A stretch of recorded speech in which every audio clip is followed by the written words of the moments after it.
How's it going, everybody? This is Dave Meltzer. We're going to be here for the next 2 hours talking pro wrestling. We got Brian Alvarez here. We're also going to have Joe Silva up at the top of the next hour. He's Vice President of Talent Relations for the Ultimate Fighting Championship, and we'll talk a little bit at the top of the hour about the UFC pay-per-view, which is coming up on Friday. So look forward to that as well. Brian, how are you today? I'm doing pretty good. How's the issue coming along?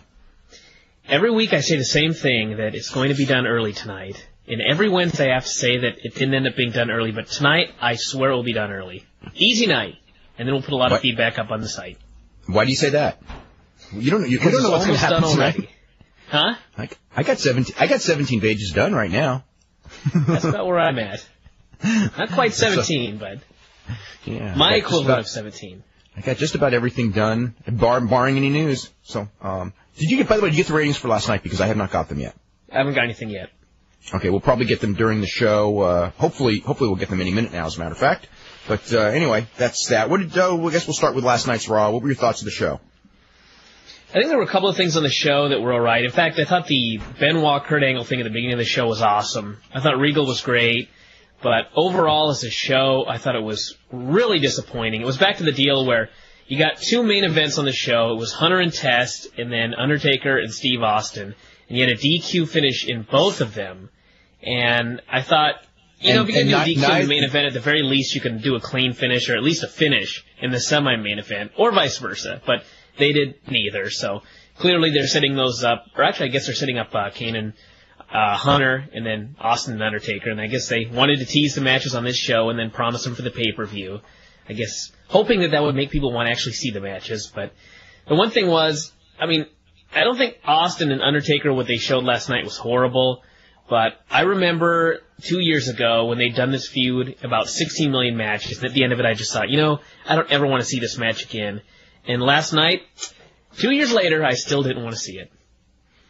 The other thing that was I thought was really bad about the main event, and really bad, is even if they wanted to do a DQ, they did not have to do a 57-second match. And, yeah. You could hear when they did, both DQs, but especially in that second DQ, you just hear that crowd groan, and that's like... it was that that's a heat we always talk about. There's good heat and bad heat, and that's bad heat. Yeah. I'm watching this. I was watching the show, and then when that thing was over, and we got calls and emails about it all night long. It's the weirdest feeling. It's like we all know what WCW did wrong. We all know what shouldn't be done, and somehow or other that's what they're doing. And I don't get it. Last night's show actually boggled my mind as far as. It wasn't so much the DQs and the run-ins and leaving with the heat and all that, because that's okay to do. But they had gone in there and they had Linda McMahon in this silly, totally defies logic that she will stop divorce proceedings temporarily if Undertaker would get a title shot. So if anything, they're promising more than a usual main event, because if it's if you're going to stop your divorce proceedings over it, you expect something more than say 57 seconds and then a run-in DQ. And then they did that short match, like a non-match, and that was one of the things that people complained about when Nitro started falling apart was the obvious predictable run and finish by the heels, and the short match, so you really don't get a match anyway. And there they did both of them. Mm-hmm. And if you look at that last hour of the show, between that and the China match, and it was horrible. The China Lita mic work, which had all kinds of problems, that wasn't their fault, as I found out that it was some time cues that were, or some cues that were messed up that was not their fault. That's why the music played and things like that. Nevertheless, when China and Lita were done talking, boy, I sure didn't want to watch them wrestle. No. I didn't even want to ever see China again when that thing was over. Oh, she's obviously going to do the heel turn, but, it's going to be an easy heel turn, I'll tell you that, but... And I don't know why, So what? Can you imagine that match? Lita's big thing is her high flying. Her mat wrestling is not too good, and Chyna's pretty much horrible. To think of those two in there having a match together, it's not looking good. Yeah. All right, well, we got Joe Silva. I thought Joe Silva was going to top the second hour, but we got Joe Silva here right now. Joe, how are you today? I'm doing good. How are you guys? We're doing really good. Joe, might as well talk about... bring up the show for Friday and everything. It's from was it Trump's House from Hall and everything. How's ticket sales going? It's going really well. Expect to sell out, definitely. Okay. Looking at this show, I guess we'll talk about this more. Tickets gone on sale for the June show yet? I believe they go on sale today. Okay. Oh, okay. Well, that's going to be very interesting. Do you have a lot of pub going into the ticket sales for New York? Yeah, we're going to. I mean, this show will be very, very heavily hyped. There's already been an ad in one of the New York Post or something. One of the papers there had an ad with Elvis versus Tito. So you've announced that match officially? Yes. Okay. Well, before we get ahead of ourselves and talk about the June show, why don't we run down the matches on this show, and then we'll start talking a little bit about the June show. This is the show, of course, this Friday night. Why don't you run through the matches? All right. We've got, in the prelim fights, we've got Tony D'Souza's undefeated John Lewis fighter taking on Steve Berger. That's in the welterweight category. Steve Berger's beaten Shoney Carter, who's undefeated in our show twice. Another prelim, we've got Joey Gilbert, who's done very well at Abu Dhabi. He's fought in Shudo. He's taking on B.J. Penn. B.J. Penn is amazing. I don't know that I've ever heard so much hype about anybody from so many different camps. I've got John Lewis saying he's untouchable, Frank Shamrock, Matt Hume. Everybody's ever rolled with this guy. They really think he's going to be the next big thing. So they're fighting in our lightweight division, which is 155. We've got at welterweight, we've got Shoney Carter, won twice in our show, taking on Matt the Terra Serra, who's one of Renzo Gracie's top students, just did really well in Abu Dhabi, beat the highly favored Jean-Jacques Machado, went all the way to the finals.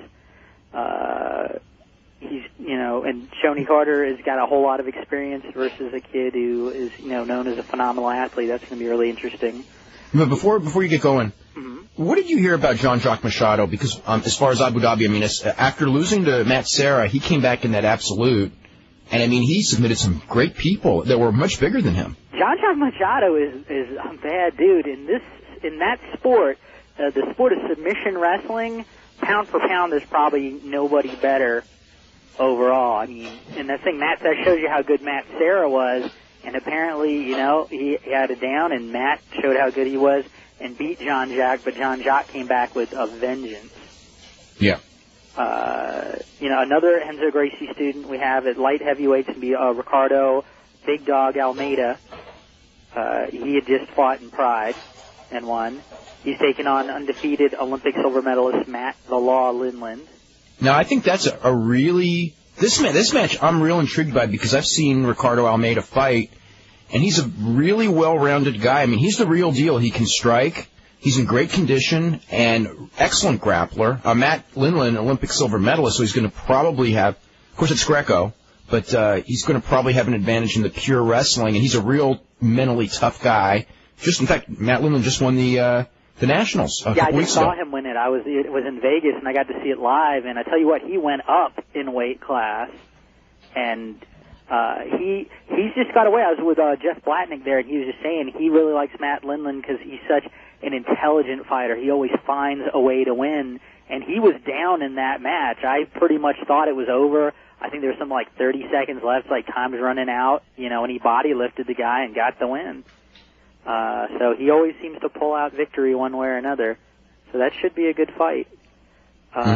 We've got light heavyweight. What I think is for all the insiders, this is one of the most interesting matches on the card is Kevin Randleman going down, light heavyweight, and fighting Chuck Liddell. Now, just to make this clear, because I'm actually not sure of myself, is light heavyweight 205 or 200?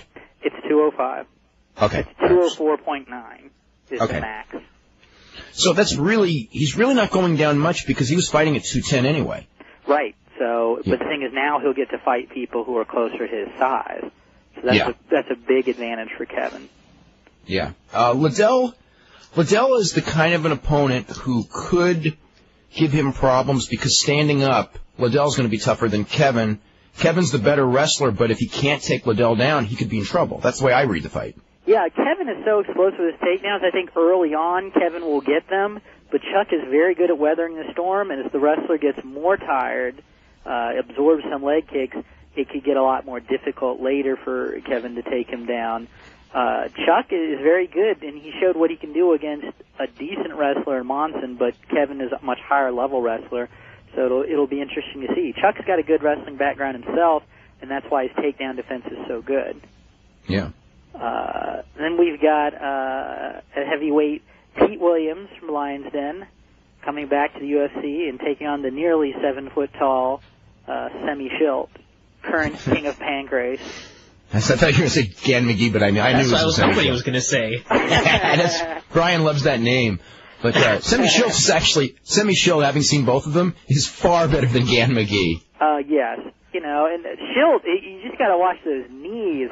I put together a little, when I was telling my guys who he was, I put together a little highlight tape, and it's just him knocking guys out left and right with knee after knee after knee. Guy Metzger and Funaki and Suzuki.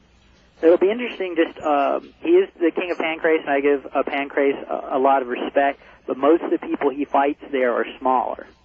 Yeah. So it'll be interesting to see what he does with the good real heavy. You know, I mean, he did standing up get hammered pretty good by Gilbert Yvel when they fought. I agree, and I always say, I'm the one who was telling people, if you go, you know what the rules of a fight are, and you enter into it, and it's a win or a loss. But I really feel those rules severely hampered Semi Schilt. Schilt would get him down to the ground, work for submission, and they'd stand him up. Yeah. Over and over again. Gilbert Yvel is the greatest fighter in the world if the rules are tailored to him. Exactly. You know. But if they're not tailored to him, any good wrestler's going to beat him. I think that if the last Pride show was a good example too. If you change the rules, you change the fight. Yeah. Oh yeah. You know, different people are going to win.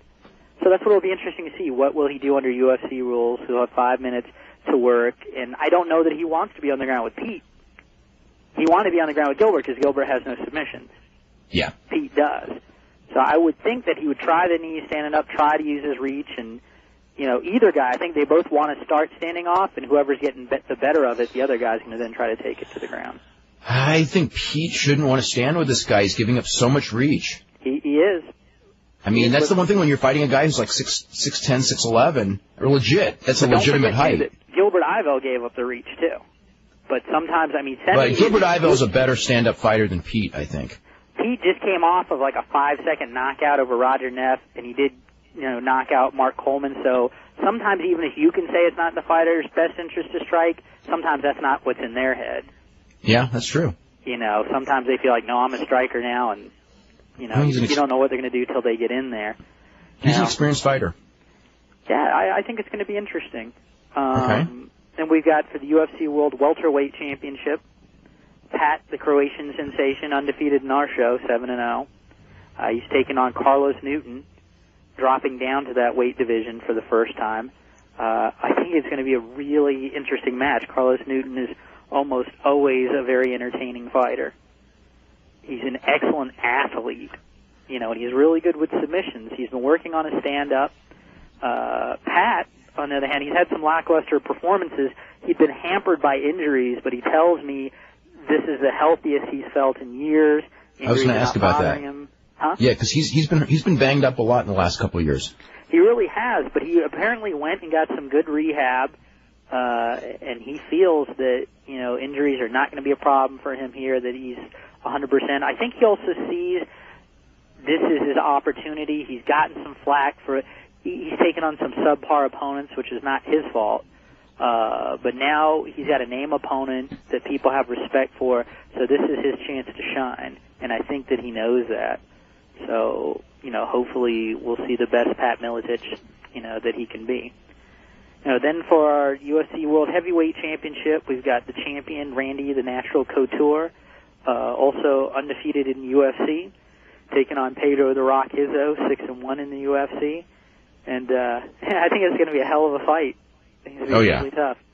Once again, Randy's one of those guys, one way or another, in the UFC, he always finds a way to pull it out.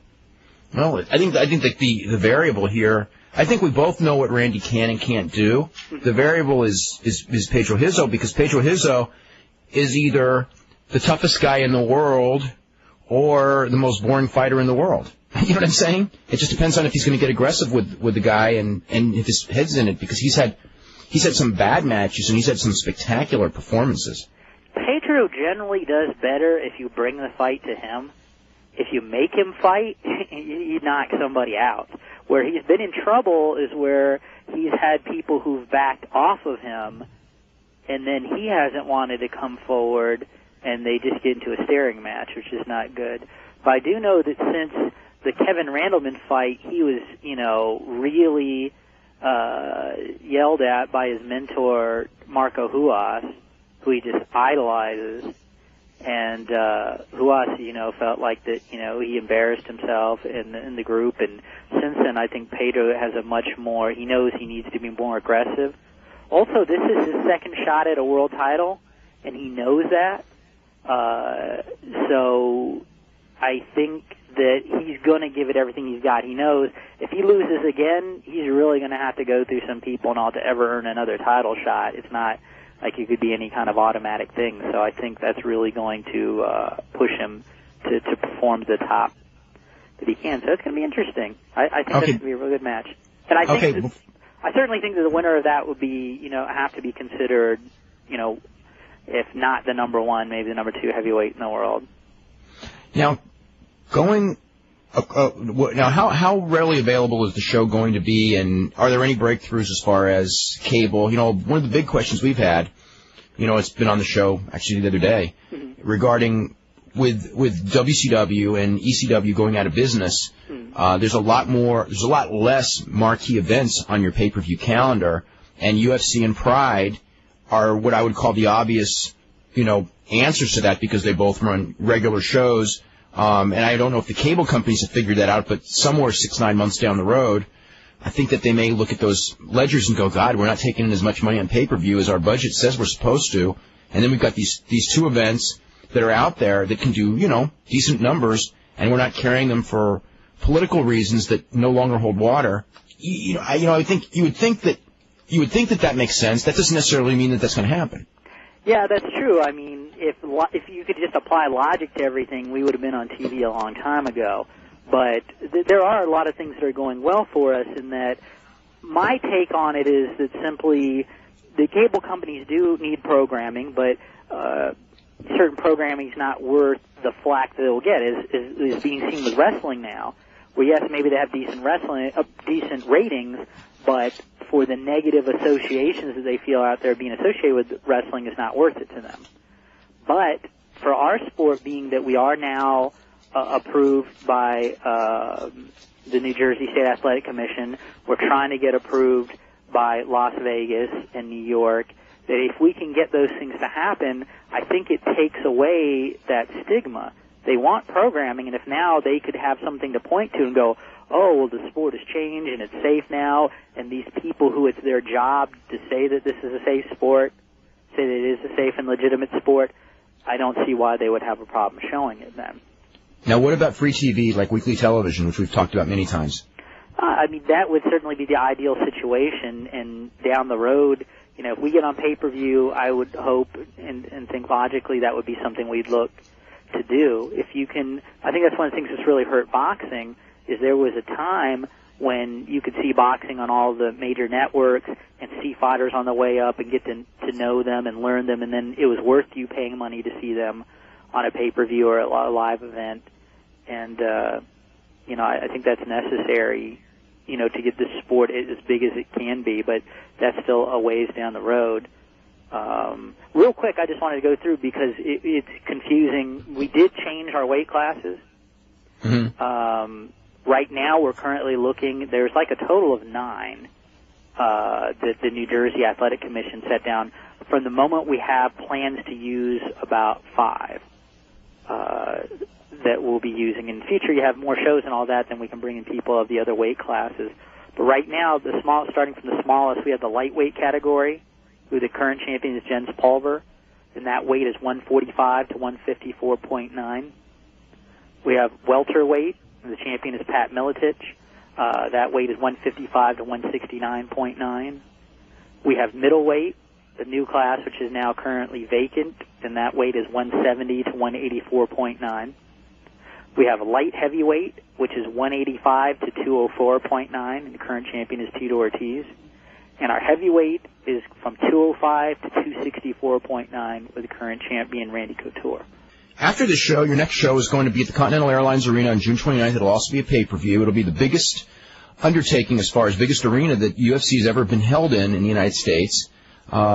hopefully the biggest crowd that you'll have ever drawn. I think the record's probably Cobo Arena with Dan Severn and Ken Shamrock, which sold out. So it's a little over about 10,000 people. The main event is Tito Ortiz and Elvis Sinisic, and there's been already some criticism of that because of the size of the venue and of Elvis. And I know, I know this is your match, so you guys got to defend it. All right, here's the defense. A lot of people who criticize it, they don't have any clue about how, what is actually possible. If you look at, let's just say, for example, I'll pick there's an Underground Forum Top 10. It's a huge forum that's got thousands of our fans that go on it, and they vote a top 10 for each weight class. At light heavyweight, they have Tito Ortiz ranked number 1. Under Tito Ortiz, number 2, you have Vanderlei Silva. Well, Tito beat Vanderlei Silva, and Vanderlei Silva is currently on contract to Pride. Number 3 is Vitor Belfort. Vitor Belfort is under contract to Pride. Kevin Randleman, they have ranked number 4, and Kevin is fighting on this show. There's no way to know if he's going to win or not, so there's no way that he can be in that slot. Number 5 is Guy Metzger, who Tito Ortiz has also beaten and is under contract to Pride. And number 6 is Elvis Sinisic.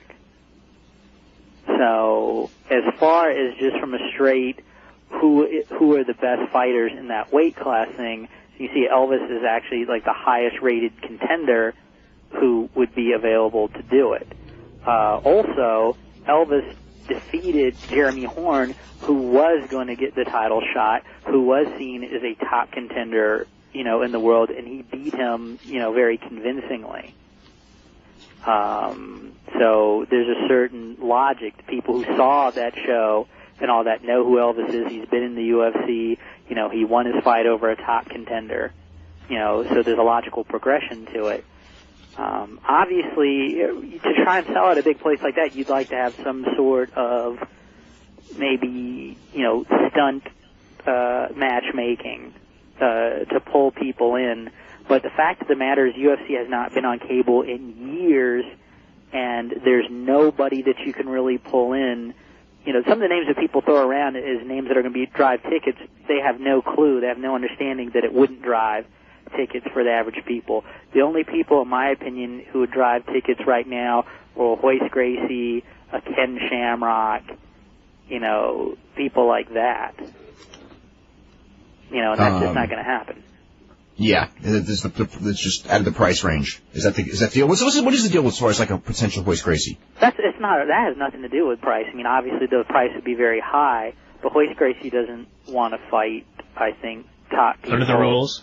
Top people, and especially under these rules. I mean, you saw Pride, even for as much money as they offer, they had to bend, to every crazy rule that he wanted, and he still lost.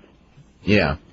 But he's still a name that, for whatever reason, he was the pioneer, so it's still. Yep. He's still I agree, and we're in a tough situation too. Of you need a balance. You've got to make marketable fights, but this is a legitimate sport, and there's got to be some kind of logic to it. Is there any way logically that you could give Royce Gracie, if he would do it, a world title shot?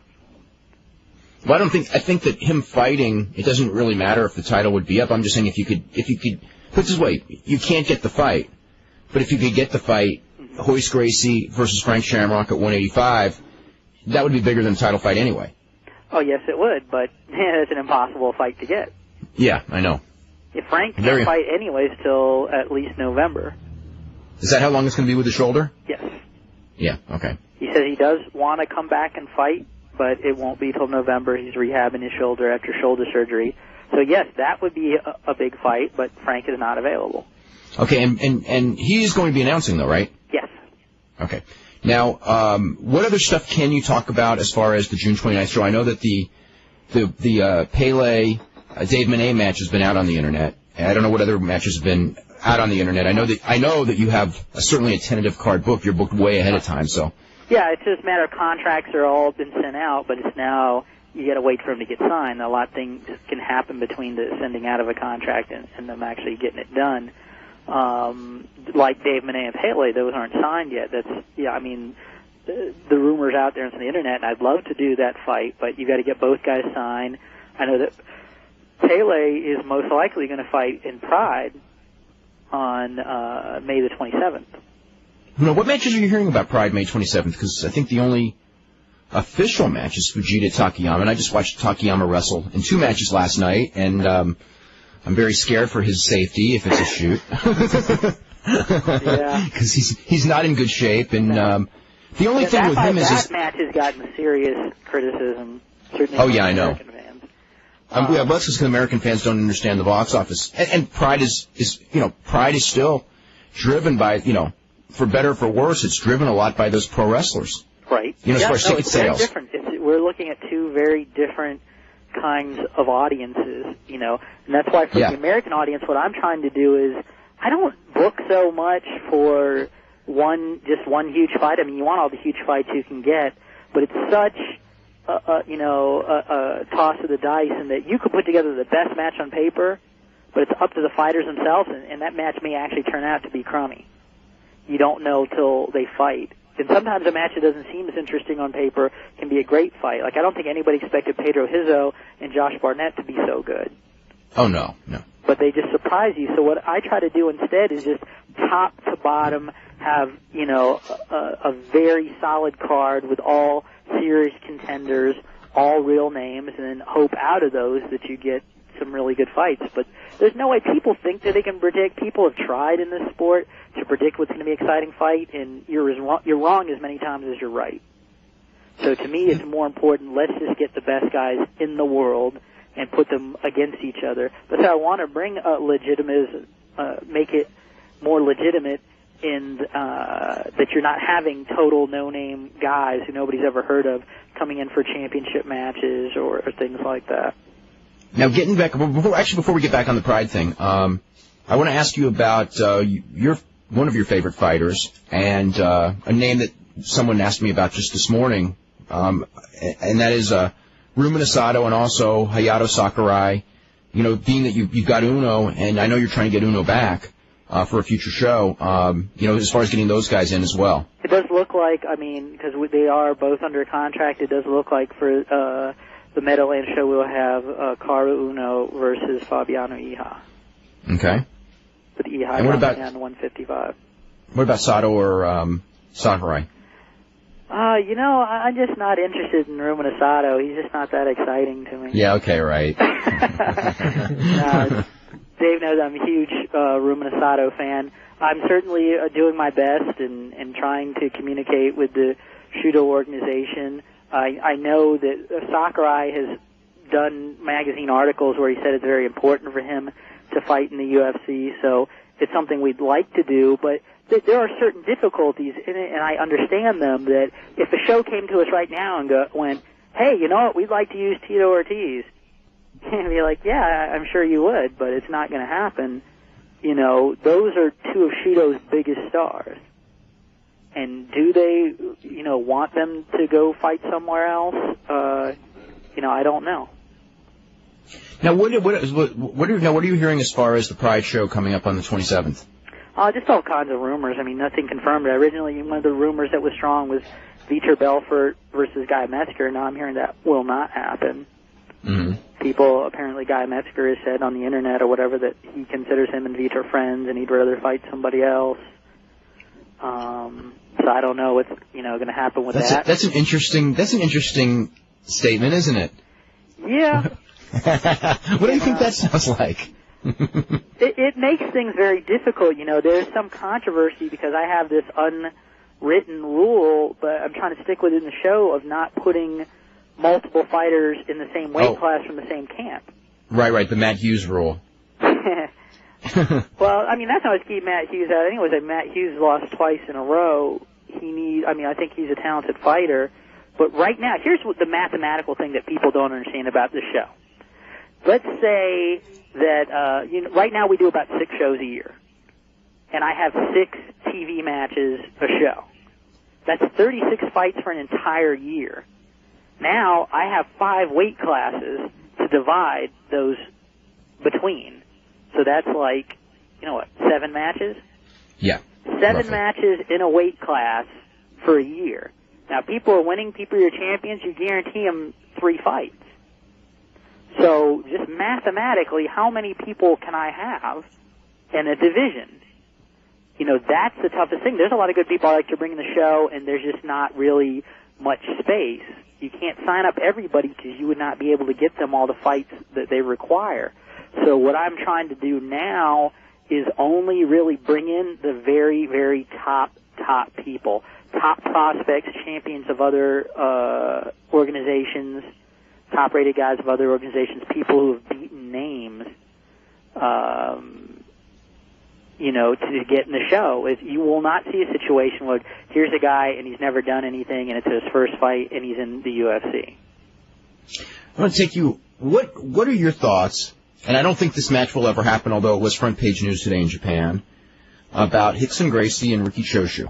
By the way, there's a front page, there's a front page story in, I think it was Honichi, one of the Japanese newspapers, you know, said that was going to happen. I've checked since that story came out in Japan, and nobody believes that it's a done deal, nor does anyone believe that Rickson Gracie is going to do a pro wrestling match. But New Japan, of course, has wanted that specific match for some time now, for all year. Everyone wants Rickson Gracie on the show because Rickson Gracie, until he loses his first match, is a ticket seller, and realistically, I think Rickson probably only has about one match left because he's almost 42 years old. Yep.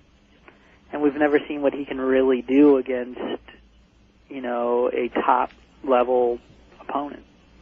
Well, at his age, realistically, you would think a top-level guy of his size should be able to beat him. Just by the fact, with nothing else, just by saying that he's 42. Well, they want him to do a pro match and do a job? Oh, I'm sure that's what they would want. I don't see that happening. You know what I mean? I'm sure that's but I don't. Yeah, exactly. I don't see that end up happening.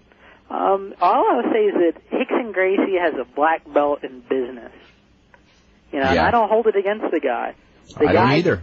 The guy knows how to get maximum money for minimum risk, and hey, good for him. You know, it irritates me more as the drones or the people who want to believe he's the greatest fighter in the world when he hasn't beaten a top 10 guy to prove it.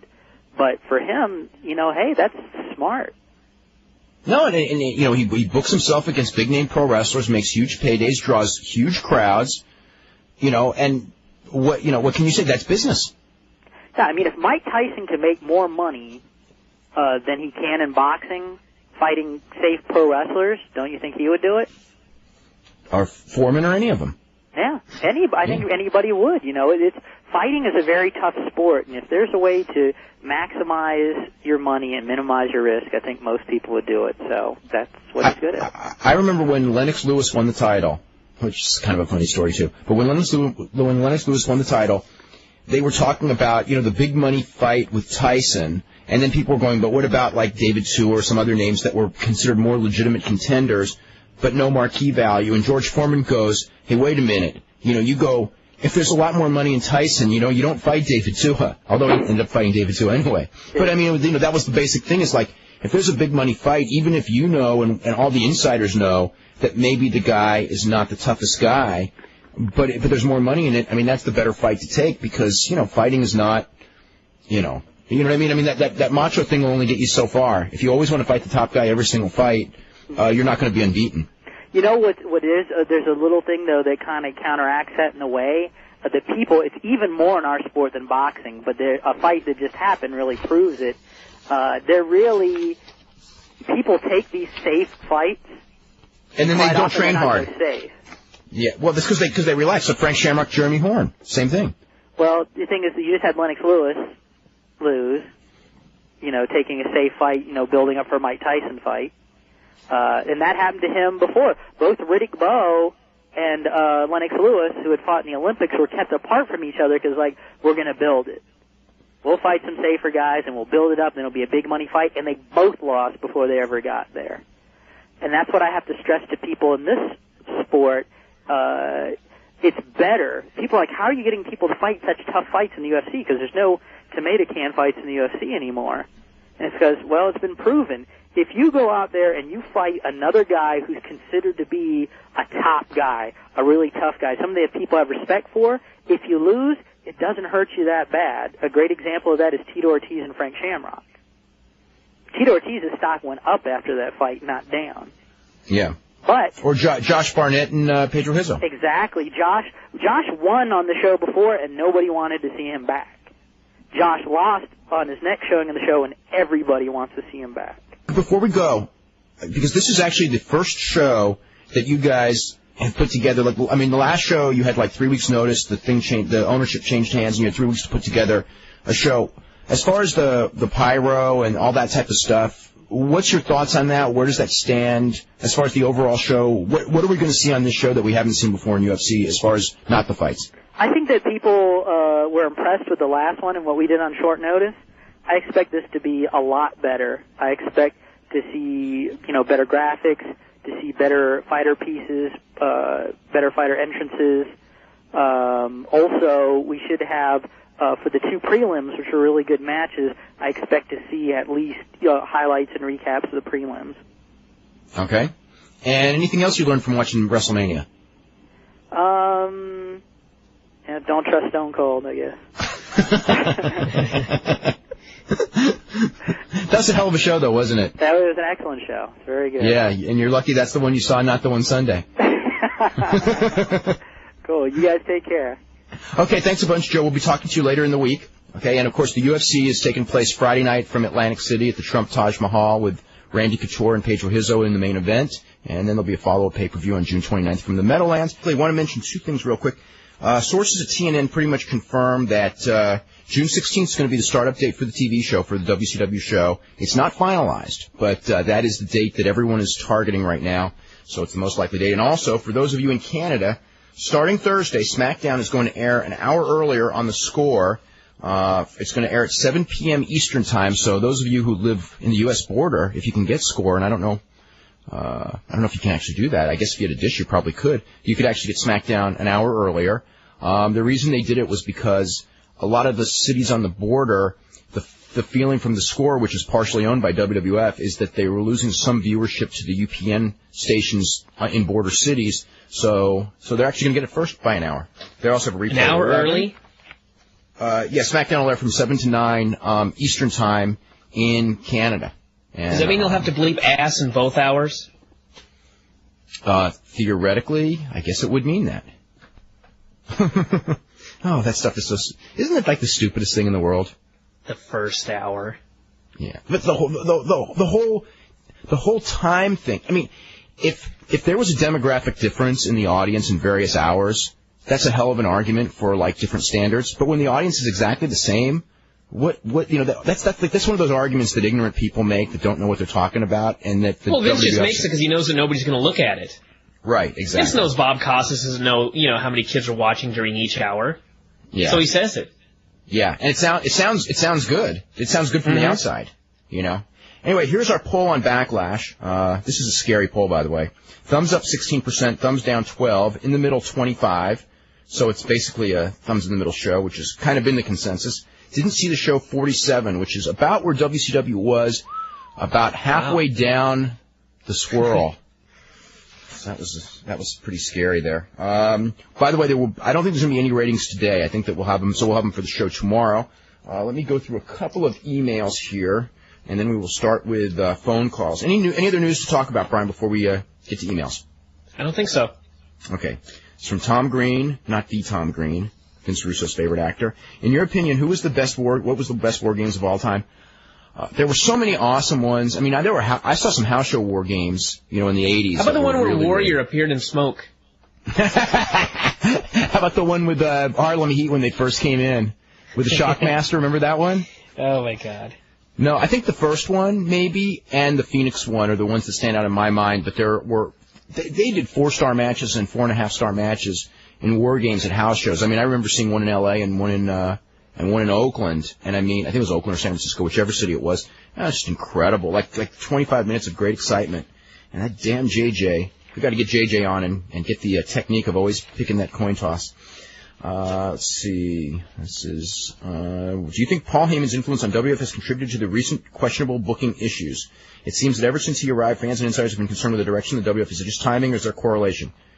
It's just timing. Actually, believe it or not, I have a pretty decent idea of what he wants to do and some of what he gets, and I don't want to get him in trouble, so I'll just leave it at that. But I think that There is a correlation as far as timing that a lot of people have been kind of disgruntled with WWF product, but they were even leading up to it. I think a lot of it also is that with no WCW, when we see these patterns, it's kind of scarier because WCW really did go out of business. Mm-hmm. Let's see. What was worse, the Crash Holly vignette or the Lita China interview? I think the Lita China interview to me was worse. I don't know. What did you think? Yeah. Lita China. Yeah. The crashing was just, I felt sorry for the guy to have to do something like that. China and Lita was like, I was watching it going, I hope I never have to see this again. And you will. But the thing with Crash reminded me so much of that's the stuff that Russo used to do. Mm-hmm. Remember, like with Hawk's drug There was a lot of that on the show last night. In fact, there was. I think it was during the card game. I just thought to myself, Vince Russo's got to be back because I'm like writing the report as I'm watching the show, and I just keep writing about these vignettes, and I'm just writing a vignette after vignette after vignette, and I'm not writing about any matches. And it was at that point I just realized there have been about 600 vignettes on the show and about 2 matches so far, and this is just straight out of Russo's book. And then Crash gets drunk like Hawk. Yeah, well, Hawk. Yeah, exactly. Let's see. How long do you think it's going to be, if it even gets off the ground, before Eric Bischoff sees that nobody's watching Matt Rass and tries to bring in Hogan and Nash to increase viewership? It will never happen. To squash them. Yes, just don't even think about that. It will not happen. By the way, we should probably work on getting Bischoff on the show sometime soon. He goes, I can honestly see Hogan going into the ring and beating the crap out of 15 teenagers because they'll never draw money. Let's see. I also got a chance to check out the website. They wouldn't even have to have Hogan wrestle. Just during the middle of these matches, cut to backstage, and he could be cutting a promo. Yeah. He goes, I got to check out their website. I'm surprised they don't have a link for interested investors the way Dave McClain's WOW website does. Oh my God, I didn't even know that they did.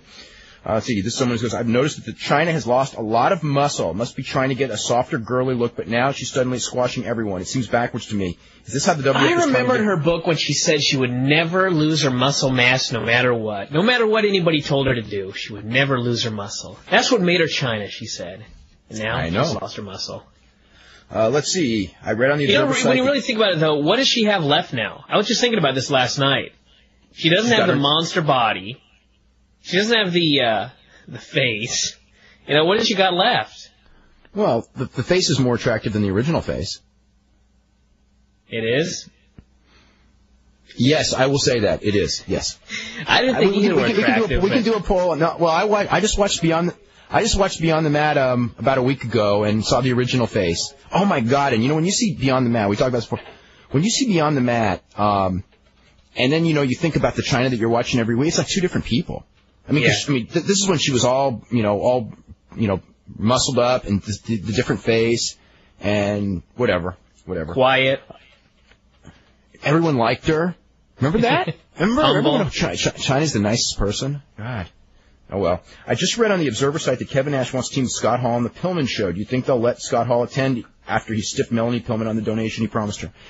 I think they'll let him attend. That is my strong prediction. That they just will. Maybe they'll frisk him at the door for that $10,000. Maybe they should at least have like a, what's it called? Like a sobriety test or something like that. Let's see. Yesterday, wait, did Hall? I thought Nash was the one that shorted her. Nash, yeah. Okay, another person said Hall.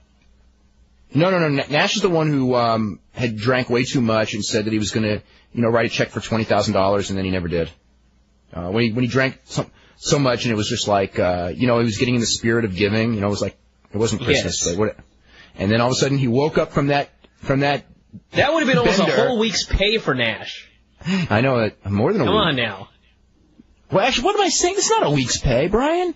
It's like 4 days' pay. Yeah, it's $30,000 a week, right? It's almost a full week. $31,000 a week, and he was going to give away 4 days' pay. Maybe 5 days. I don't know. I don't have my calculator in front of me. Can't ask a guy to do sacrifices like that. I know, especially when you're making 1.6, huh?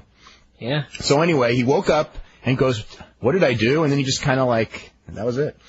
This is from D.L. Burrell, who said, yesterday you and Brian at one point discussed the new survey which indicated that wrestling fans are more violent than the general populace. We didn't say that.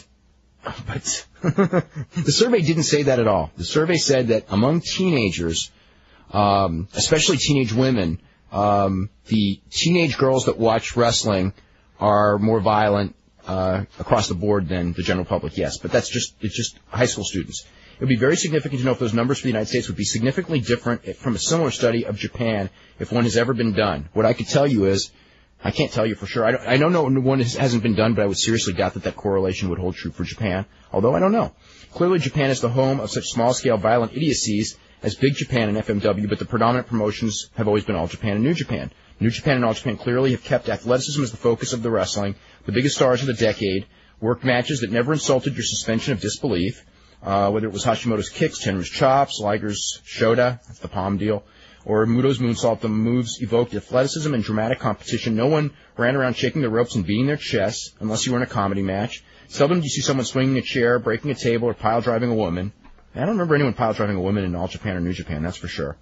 Some chairs, a few tables, not a lot. When Mrs. Baba never took a pile-driver through a table? No, she never did. When Masahiro Chono started using chairs in his matches in the middle of the decade, it was because his neck was trashed and it was not the norm. It helped him become one of the hottest guys in the country. Misawa and Kawada had matches that will forever be classics, often going an hour, a couple of hours, leaving fans breathless time and time again. How many times did they go through Fukazawa's table? I don't remember them ever doing that. How many times did they do the finish where Kawada hits Misawa with the title belt for the pin?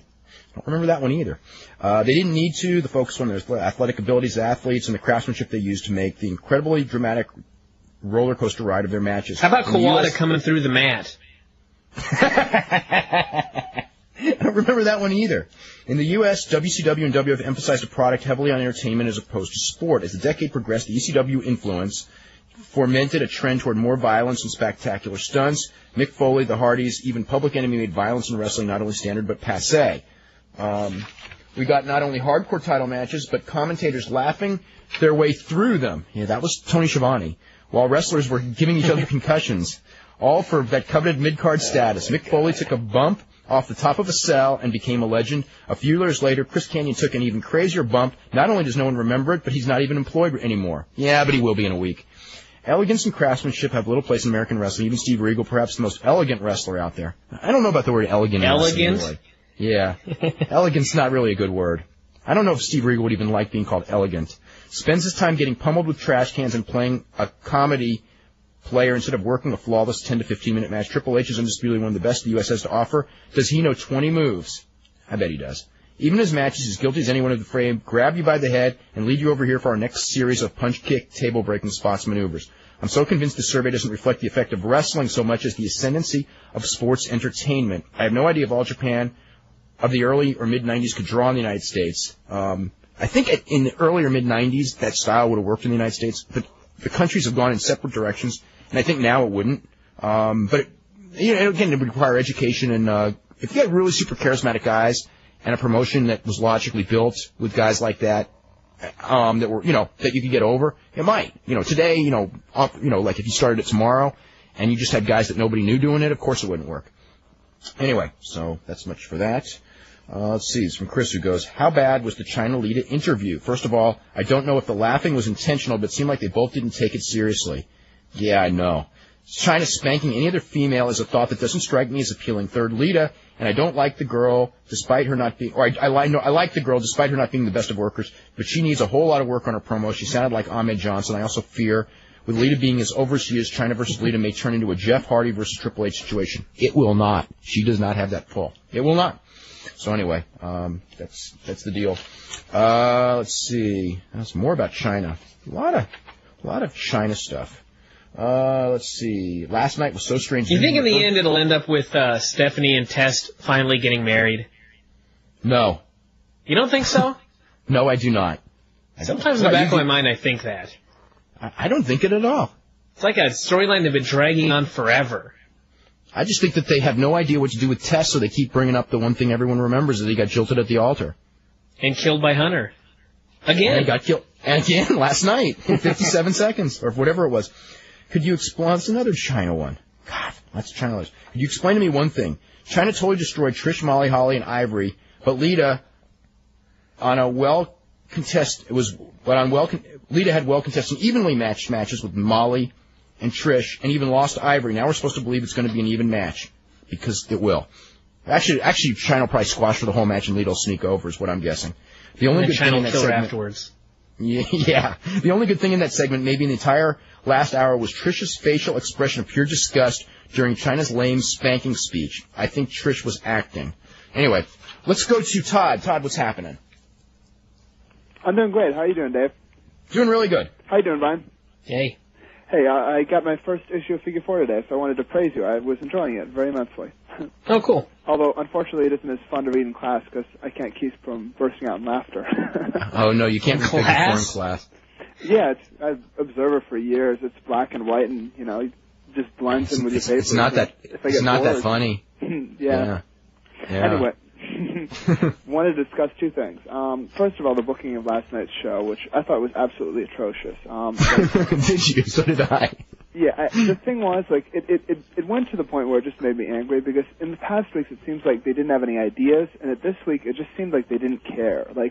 They were like, okay, let's throw out a couple matches here, we won't really have a conclusion to them, but they didn't really have any interest in even making the viewer feel fulfilled of, staying up to watch it. I mean, the DQs were just horrible. It really, there was no purpose to the matches. It was the same thing we've seen over and over again with Taker, Triple H, and Austin Taker.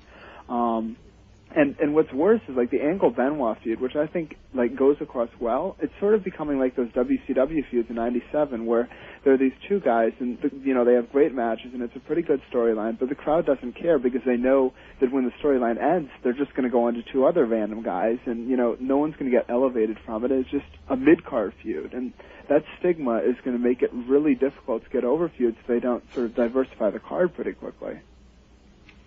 I just don't like the fact that Hunter and Austin are being pushed as these guys that are so far above everybody else that nobody can even compete.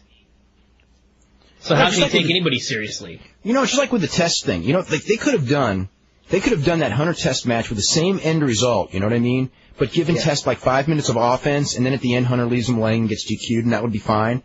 But by doing it so quickly, it was like, you don't build him up before you take him down, you just take him down. The other thing that annoys me is, I was just reading the recap of Hunter on Bite This, and he's talking about how he's all about the people and all about helping the younger stars, this and that, and that's great. And you can tell from watching his matches that he just watches a ton of Ric Flair. But then when you actually see the way that he treats these people, it's like he doesn't watch any Ric Flair at all. When would Ric Flair have ever gone in there and done what he did at Test? Yeah, that's right, never. Yeah. Ric Flair would have, even if the end result was or the same. Jeff Hardy. Yeah, Ric Flair would have sold them. I mean, Ric Flair, remember Ric Flair, and it was a horrible match, but remember Ric Flair with Rey Mysterio? He gave him 80% of the match. Mm-hmm. Yep. And he's a whole lot smaller than Ray Test. had the win at the end. Yeah, on a DQ, although their style clash was just abhorrent. I mean, it was one of the worst Ric Flair matches I ever saw, but although nevertheless... Ric Flair did the best job in the history of the business selling the top rope Frankensteiner. He was just Ted. Yeah, I remember the same thing with Eddie Guerrero in WCW at one of the August pay-per-views. Flair just bumped all around the ring for him. I don't think Guerrero was ever as over in WCW as he was then. Mm-hmm. Yeah, well, so... Yeah, and the other thing I wanted to discuss was this survey that come out, and it seems like a lot of people just are completely unwilling to look at what the survey is, and sort of the thrust of the survey isn't. Which survey? Because there's been two. No, we've had two of them in 2 weeks. The more recent. Anyway, the sort of a lot of people have, with all these emails, are sort of criticizing the survey and sort of its basis. But I mean, if you're going to accept the survey as scientifically accurate, and it seems scientifically, the methodology is good, and moreover, it seems intuitively correct to me that wrestling teens who watch wrestling are more likely to be violent. But sort of the question then becomes whether it's, and you discussed this very briefly on the show yesterday, whether the violence then is because more violent people are drawn to wrestling, or whether the wrestling causes violence, and just where the causality lies. And I sort of agree with the guy who did the survey that it lies somewhere in between. But for the purpose of playing devil's advocate, there's a very strong argument made that it's the wrestling that's making people more violent. A lot of the surveys that sort of are studying right now the effects in the media of violence within the media say that this violence isn't violence on. I mean, there's a million surveys that link violence on television to violent behavior. So why wouldn't wrestling fit into that? And the other one is, in fact, that many of those surveys have shown that whether the violence is real violence that they watch, say on a news show, or a reality show, or a fake violence in a violent movie, the reaction is the same. So the fact that wrestling violence is not real the reaction, you know what I mean? The causal effect is the same as if it was, say, boxing violence, which is real. Yeah, absolutely. And moreover, like some of the surveys indicate that in fact a more WWF style is worse, because rather than having a cathartic effect on the audience, what it does instead is that it's sort of more like a cartoon, where the good guy, gets pummeled into the ground, Lita just gets beaten with, a steel chair at the end of the ring, and, the next week she's fine again. So rather than something like, like Hannibal, where you see like this gratuitous violence, you get something that's just sort of blown off. So violence just becomes sort of like ingrained into like your everyday routine. Like if you're watching it like 5 times a week, like, there's just this violence every day, and it just passes, and it's just sort of in your life, and, you just sort of accept it as a way of, interacting. And I thought that email earlier was interesting in terms of whether it's sort of the American sports entertainment or whether it's wrestling in general. And I think it's a little bit of both, because, sort of the fundamental premise of wrestling is, two guys fight it out, and try to beat each other up. But at the same time, the new sports entertainment takes it to new levels where, it's more than just sort of beating people up, but you have weapons and chairs and tables and whatnot. It would be interesting. I wonder if any of it has to do with how much a person suspends their disbelief when they watch a show. You know what I mean? Like a teenager who looks at it, and for a little while they can actually get into it and believe that maybe it is real. I wonder if that affects them more than somebody who just looks at it as like a spectator going, just analyzing the business aspect of it. Yeah, I don't know. There's a lot of variables. The other one I would be interested in is, and we don't have anything like this, is if we went back, say, 20 years ago, 15 years ago, when wrestling was, presented as a more sport-oriented thing, but it was still outlandish, and, the characters were still, pretty wild and everything. If the result was the same on the audience, or perhaps even worse because it was presented as more serious, and, we really don't have anything to compare like this form of wrestling that we now see and its effects with like Japanese wrestling of today, or Japanese wrestling of 20 years ago, or our wrestling of 20 years ago. So we don't really know. I mean, it's far more violent now. I think that has a lot to do with it. Because, you can't tell me that if teenagers are watching amateur wrestling, which is obviously, a sporting event where everyone's just grappling with each other, they're going to be more violent. But pro wrestling, I was talking about earlier, hitting people with chairs, scheming, everything. Well, I asked if there's anything on football or hockey. Because, hockey has pretty wild fights. But those are violent, too. And those are violent. And if you a lot more analyze... violent like amateur wrestling. Yeah, if you analyze those sports, what would it be as compared to pro wrestling? We don't know. There's so much data that we don't have. But the fact is that because it did significantly rise with each viewing of wrestling, there is something to that thing, the people who just want to dismiss it because they don't want to accept it, or, try to poke holes in it where there's, where in some cases, I'm not saying there's no holes in that survey, because there are, but a lot of the holes that have been attempted to be poked in it aren't valid either. Mm-hmm.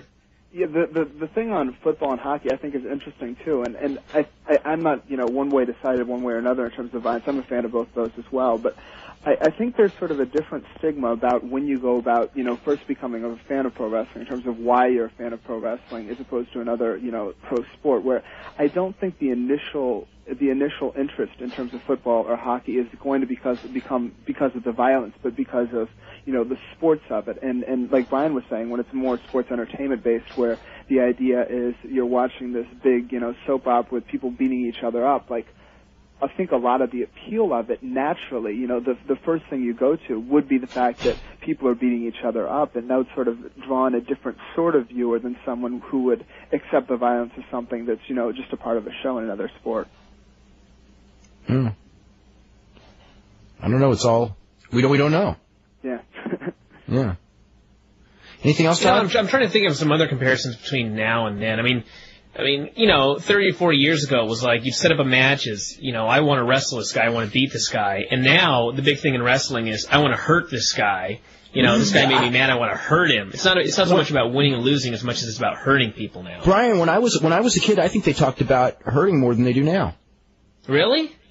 Oh, there was a lot more emphasis in the matches on like specific, like I'm going to break his, because they never talk about like I'm going to break his leg, I'm going to break his arm.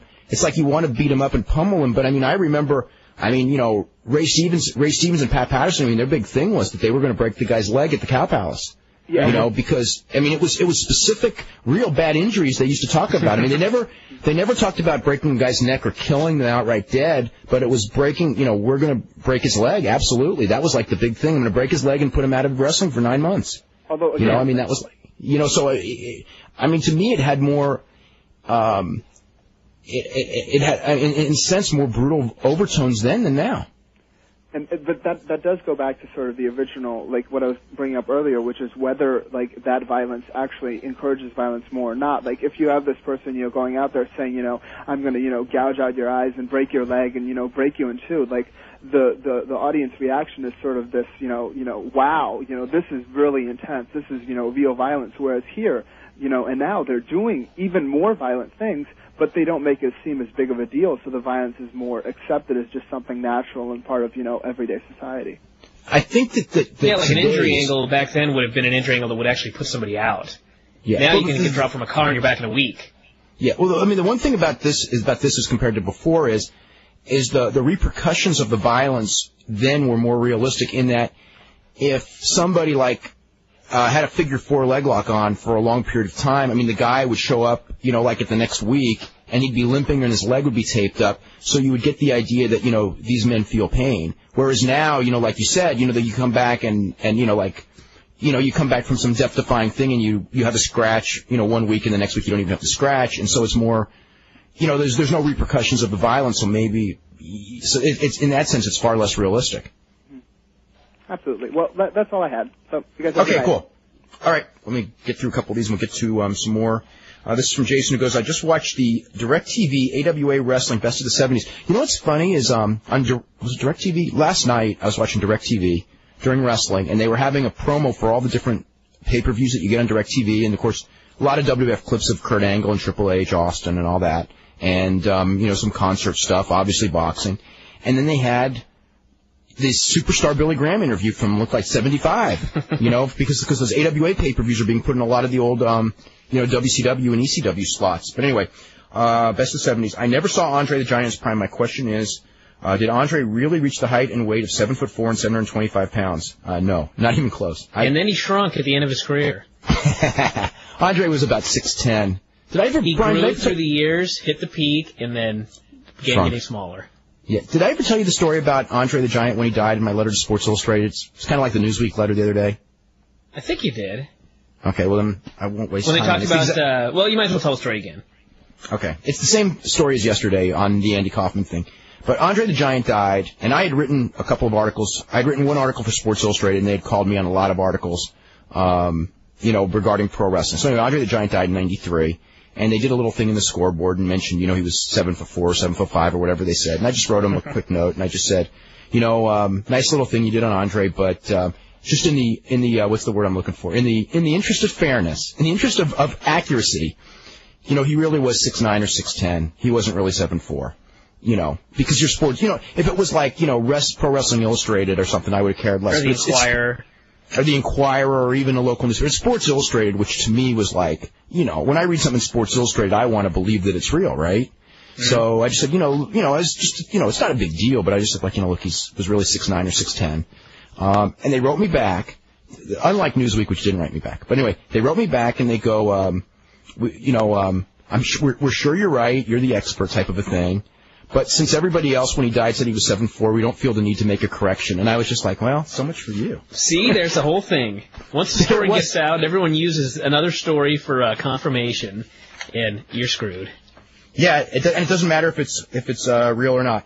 This is from someone who goes, did you see the super card that Mick Foley mentioned in his book? Each Japanese company contributed one match, and they did a $6.6 million live house. I don't think that house was $6.6 million, although it may have been.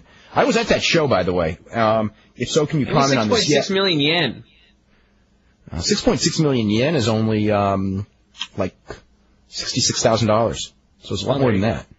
But no, they had 13 companies, and each company presented one match, and it was the show put out by Weekly Pro Wrestling, which was the name of a magazine, and sold out the Tokyo Dome. It was a really, really great show. It wasn't the best show I think I've ever seen in my life, but it was up there with the best ones. And All Japan and JWP stole the show. But the IWA match, which was Mick Foley's match, I'll always remember because they were having a hell of a match. It was Mick Foley was in it, Terry Funk was in it, the Headhunters, I think Leatherface, which was Rick Patterson, and Shoji Nakamaki, and is that 6 guys? Yeah, so I think that was the match. And Mick Foley goes to light a table, and it doesn't go up. And they're just standing there, and it's like, and then everyone just goes crazy, because it's like the spot, so everyone's moonsaulting everyone because they just went into a panic because it's 60,000 people, and the big spot of the match just didn't happen because the fire didn't catch. And I mean, Terry Funk does this moonsault to the floor and then starts selling his knee like he's done, okay? Like, I mean, I'm watching this, and I'm going like, first of all, he's up there, and I'm just going like, and I know he's done this move. He's done this moonsault off the top rope to the floor. He's done it before, okay? And he's done it a few times since, okay? But I knew that, like, before when he's done it, it's always been a planned spot. This was like everyone went into panic, and they just didn't want to lose the crowd. So he's up there, and he just goes off that top rope, and I go, Terry, you are done. That's it. And then he sells it like his knee is done. I mean, he sold it like I've never seen anyone sell a knee injury in my life, and I thought, that's it. You know, it's like I just saw Terry Funk's last match, and that idiot came, you know what I mean? That's what I'm thinking, right? So I go backstage, he's walking around, and he's fine. You know, but that's in the, but anyway, they, you know, it was, they had a good match. The All Japan match was awesome. I think Johnny Ace was in the All Japan match, and, with Misawa and Kawada Kobashi and all those guys, and then the JWP match with the Devil Masami and them was good, but it was like all the all-star stuff, you know, they had UWFI, they had a shoot match from Pancras on the show, New Japan had a match with Hashimoto and Shono, which actually wasn't all that good, but, it was quite a night. I mean, just, you would see like, and every group had their own little audience, right?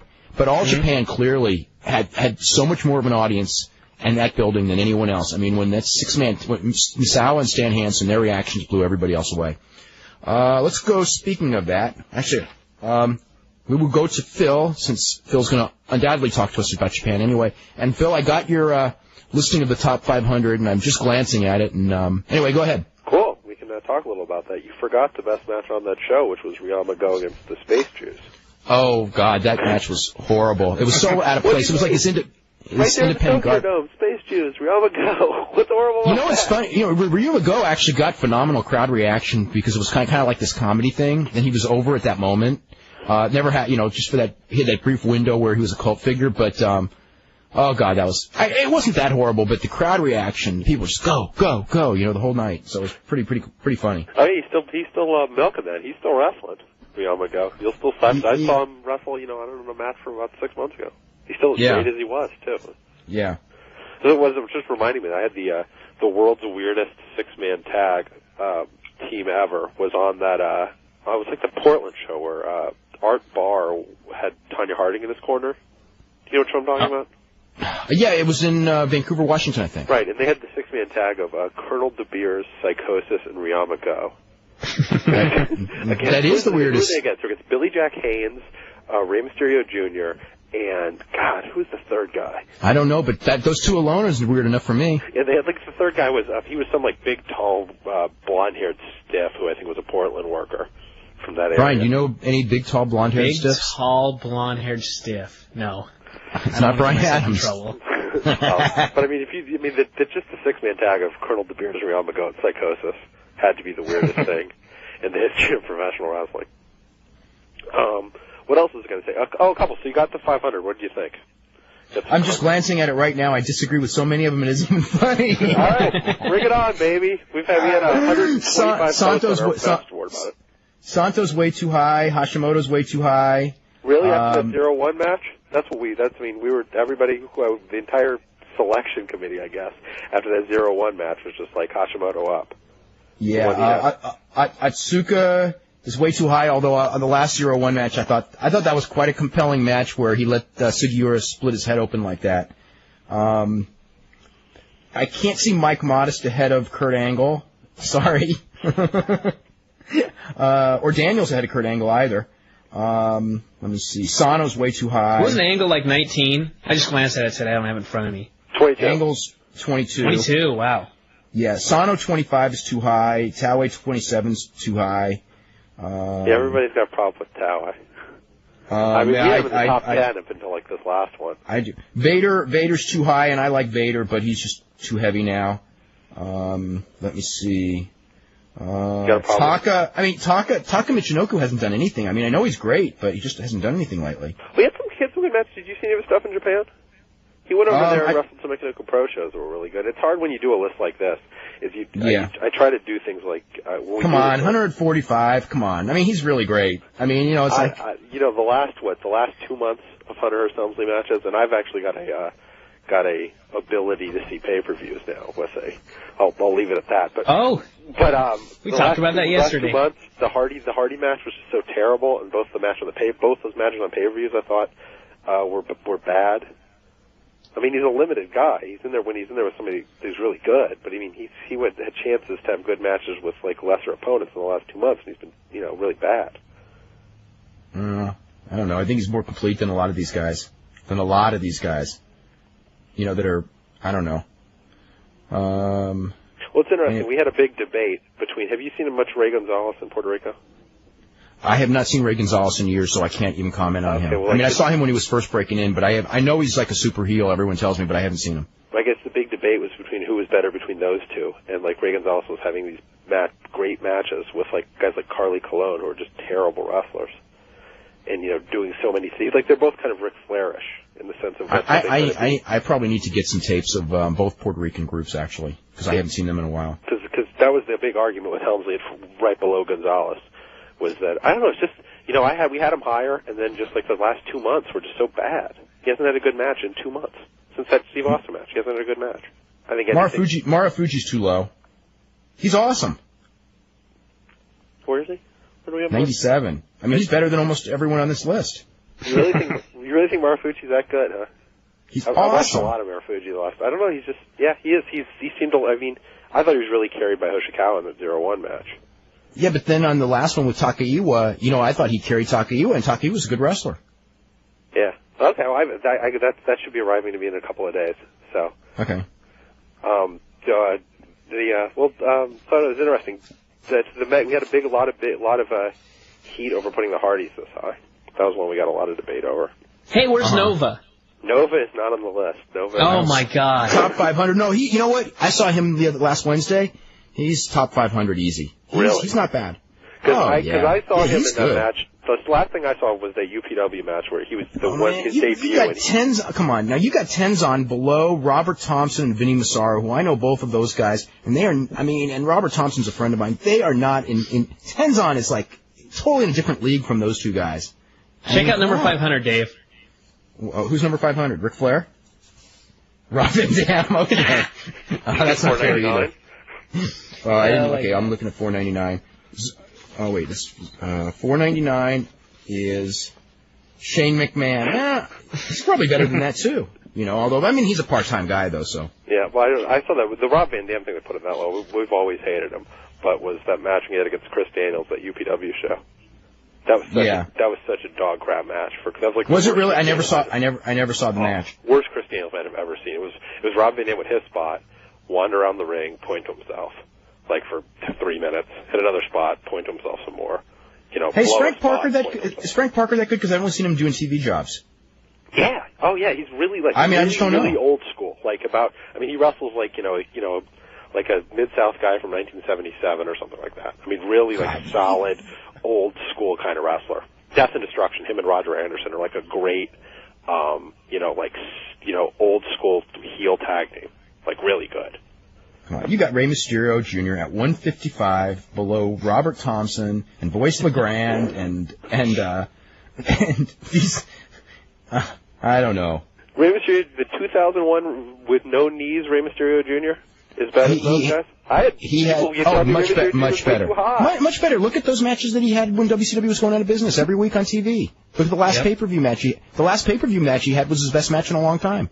Yeah, with Romeo and those guys, with Kidman, with Romeo and Skip. The best guy in that match. I thought he was the guy that was along for the ride in all those matches. I mean, I love Rey Mysterio Jr.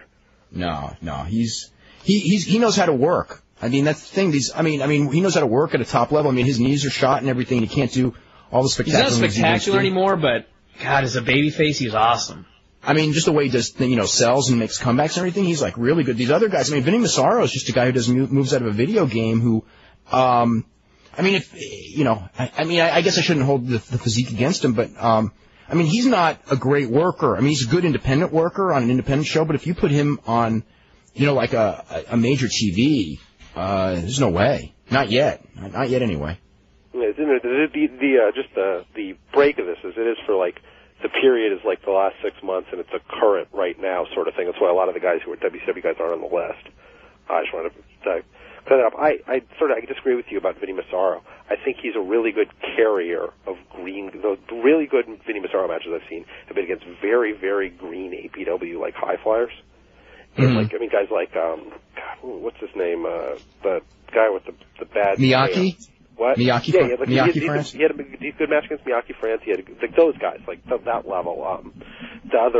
He's all right, and Robert Thompson's actually a very good worker. It's just, I don't know, he's not really in the best condition or anything like that as compared to. I mean, if Robert Thompson, he's a great athlete. If he got in good condition, he has the potential to be really, really good. But I mean, I just can't, put him against, above someone like a Tenzan or a Rey Mysterio. I mean, they're in a different league. Well, you talk about Robert Thompson. He's not obviously like cut, but I saw him go. He went 30 in that tag match at the APW show, 30 minutes. When he wasn't blown up at the end of it. And there's a lot of these guys on this list who are big time guys who haven't gone 30 minutes in a long, long time, and I don't know if they could. This is the top 10 that they have on the Death Valley Driver. Number 1 is Kawada, which I would certainly not argue. Number 2 is Benoit, which I would not argue. Number 3 is Santo, which I would argue. But 4, Yuji Nagata, who's a hell of a talent. 5 is Minoru Tanaka, who's a hell of a wrestler. 6 is Blue Panther's a hell of a wrestler too. 7 is Hashimoto, who is, I've seen Hashimoto in phenomenal matches. I don't know if I would rate him that high. 8, Yuki Ishikawa. I've never been that thrilled with him, but he's good. 9 is Suwa, who's a very good worker. Suwa, and 10, Tiger Mask. Very good. He's got Silver King 11. WCW missed the boat on him, didn't they? Oh boy. Let's go to Alex in Puerto Rico. Wrestling Observer Live 500 of the guys WCW missed the boat on. Yeah, I know. Look at Regal. Good God. Yeah. Just think if they had signed. The funniest thing on Raw last night was Regal sitting at the commentary booth, minding his own business, and Jim Ross made a comment about how the Duchess of Queensberry was going back to driving her truck. And the look on Regal's face, just from a long shot, was the funniest thing I've seen on Raw in so long. So underutilized in that company. Oh, how about the look on his face when his face was in the Duchess's crotch on the pay-per-view? Yes. He is so awesome. Where the hell is he on that list? I didn't notice where he was. Anyway, let's go to Alex in Puerto Rico. Alex, what's going on? Hey, what's up? Hey, I don't know. You tell me. This Saturday night in Hatillo, Iman Latin Wrestling's having a show. Really? What? Yes, the most underrated worker on the independent scene here in Puerto Rico, or in the United States, Hollywood star Teron Giannetti is fighting in the main event against Olympico. Oh, I don't know those guys. Olympico? From EMLL? No, it's got to be different Olympico. Okay. Well, against Teron Giannetti. Hey, how's Ray Gonzalez? Well, he's Universal Champion again. We know that. Paparazzi can cut a damn promo better than half the wrestlers in WCW. Is he? I'm sure he can. But now, is he better than Triple H? No. Okay, just wondering. Paparazzi can cut a promo. Paparazzi's a different guy. Paparazzi's an IWA guy, right? Yeah. Okay. I don't know how we got to him, but that's okay. And the hardcore match, the paramedic is taking on Crazy Boy. That's a psychotic Matt Hardy. Oh, Crazy Boy? Yeah, he's like Matt Hardy, but psychotic. I wonder if that's the same Crazy Boy from Texas. No, it's a different Crazy Boy. Oh, okay, it's Puerto Rican Crazy Boy. Because there's a Crazy Boy that worked out of northern Mexico, maybe Juarez. It was Juarez, yeah. And he sometimes worked Texas. He was very good. Those are the two matches that are worth seeing. Okay. And this new company, Caribbean Wrestling Association, is coming up very soon. Mm-hmm. And what happened on Raw last night? Since I don't get TNN on my system. On Raw, well, you're lucky last night. Yeah, I know. China wrestled Trish Stratus and killed her dead. And Hunter and Steve Austin destroyed Undertaker and Kane, destroyed Kane's elbow. By the way, they're doing an injury angle with Kane. I think, based on what I was told, he'll be at it. I don't think he's going to be on TV tonight, or at least wrestling on TV tonight. It's a short-term thing, but, he'll be back. I wonder if he's going to do I guess he'll probably do Saturday pay-per-view from England. Yeah. I guess. Okay, WCW is going to be on TNN, right? Yes. Mm-hmm. June 16, right? It's not 100%, but that's what everyone's looking at, yeah. Good, because I'm going to the Hatijo show, showing up a sign that we want TNN. Okay. Call up your local cable station, say we need our TNN. No, because I'm going to get some friends of mine that are going to the IOW show in Hatijo. And we're going to start chanting Goldberg as a rib. For some reason, I think there's going to be a lot of Goldberg chants. I don't know why.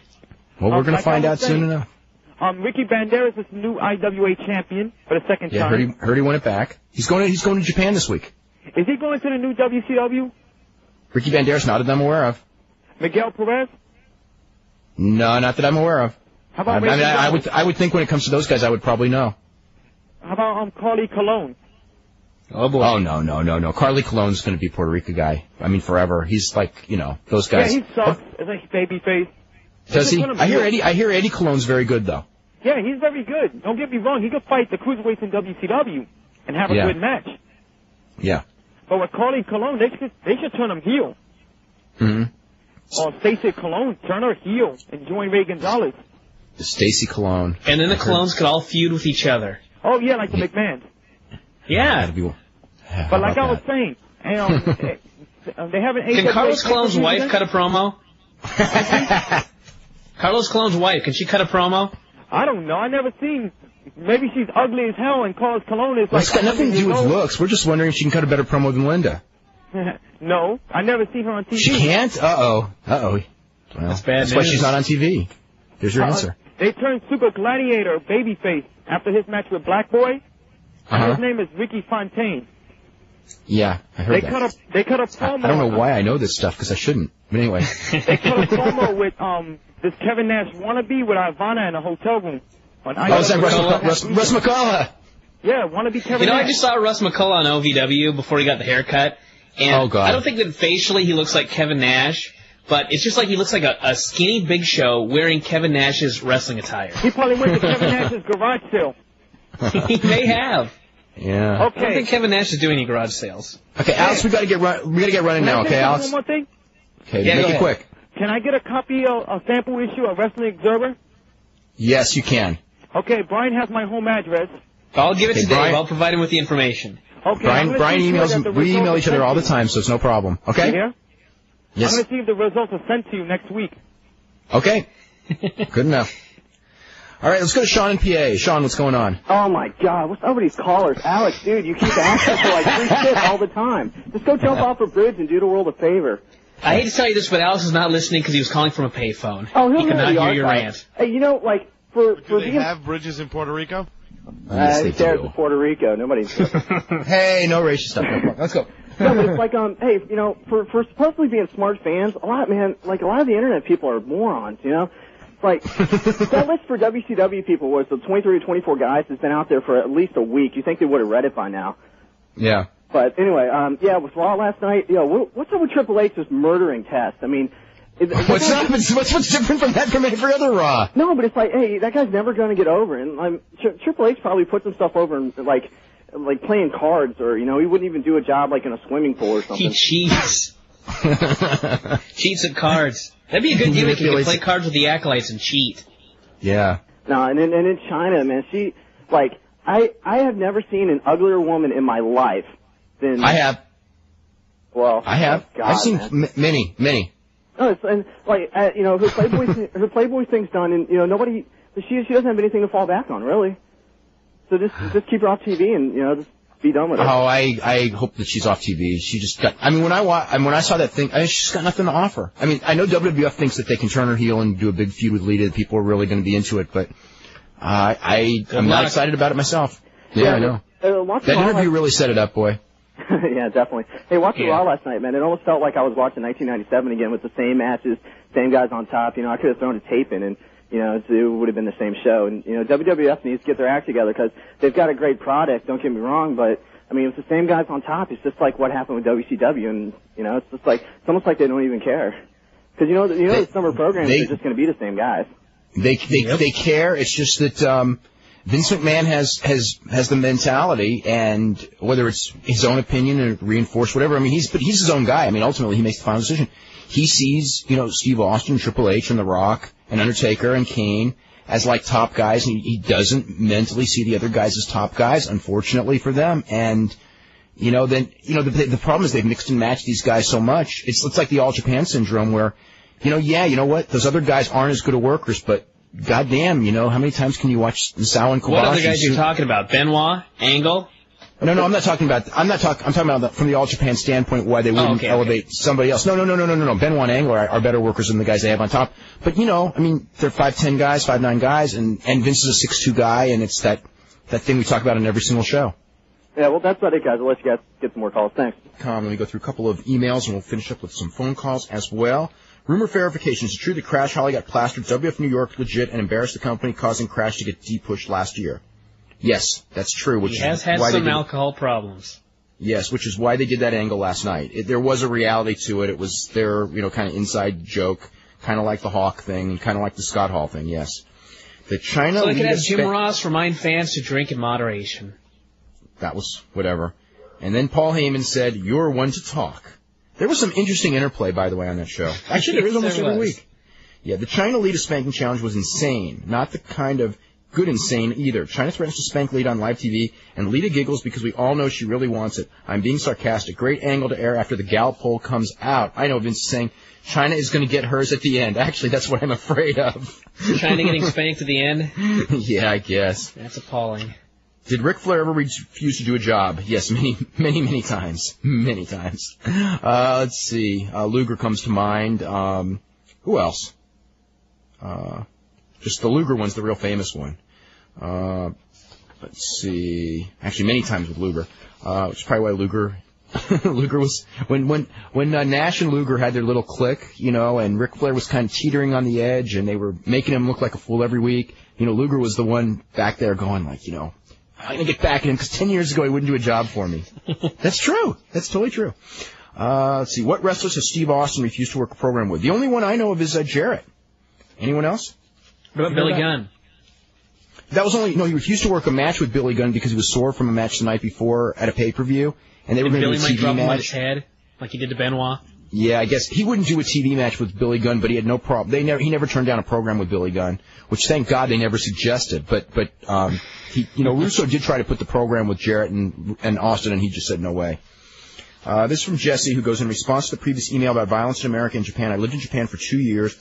While it may be true that the wrestling isn't as violent, actually aspects of the underground wrestling is more violent. There's without a doubt a high level of violence in their cartoons, movies, and video games, all marketed to children. The culture is full of garbage style.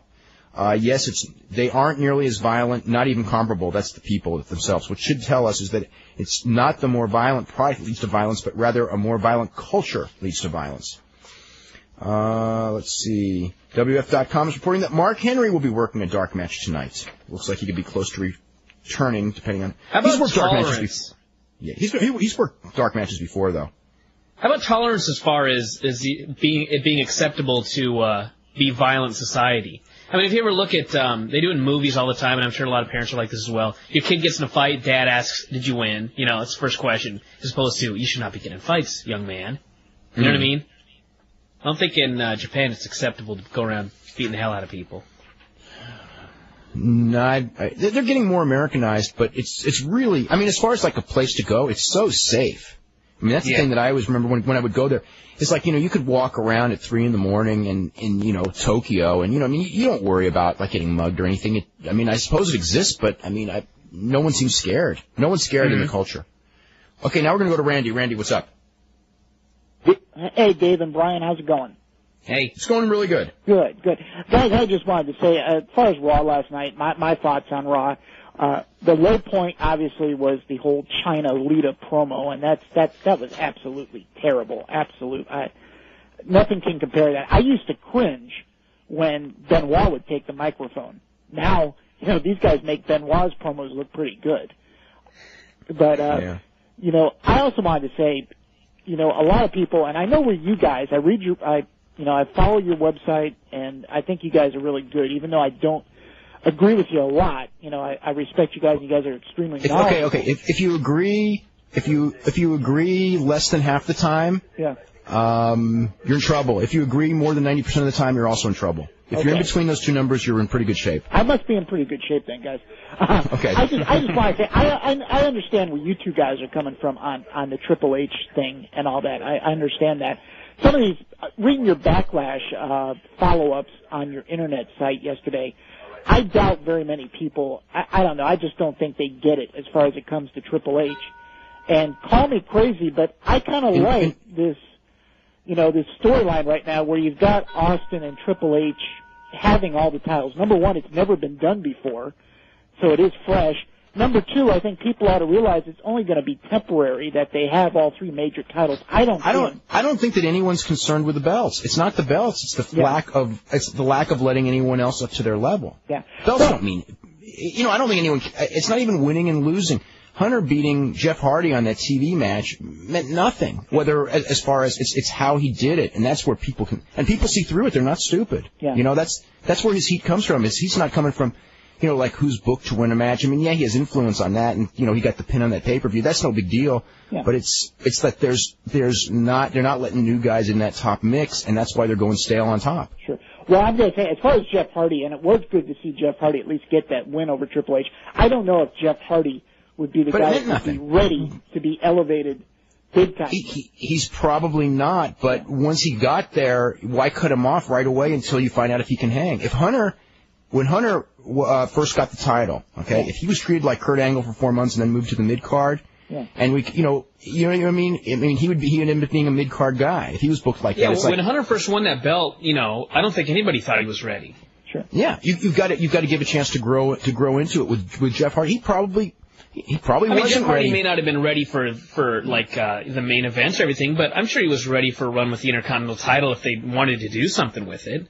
But clearly they didn't. Possibly, I don't know. Hardy's got some work to go as far as the promos, and that goes. Now, Test has got a lot of work to go as far as, I like Test. He's got a lot of work to go as the promos. There might be a possibility of a program with Triple H.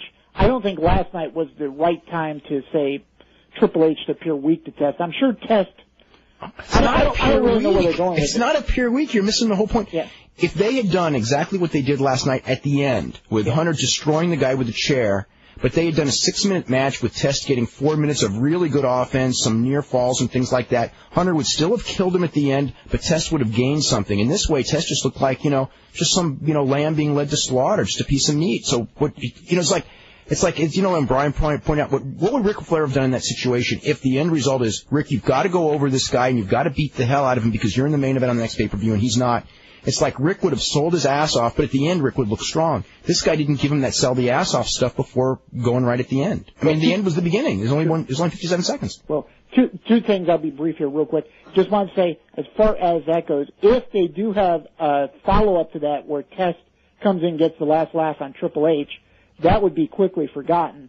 Number two, I just want to say this.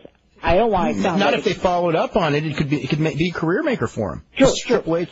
I don't know if they're going to follow up on it. And real quick, I don't want to sound like a Triple H mark. I do think that the comparisons to Hogan and Nash are a little unfair, pretty unfair, because Hogan and Nash. In what sense?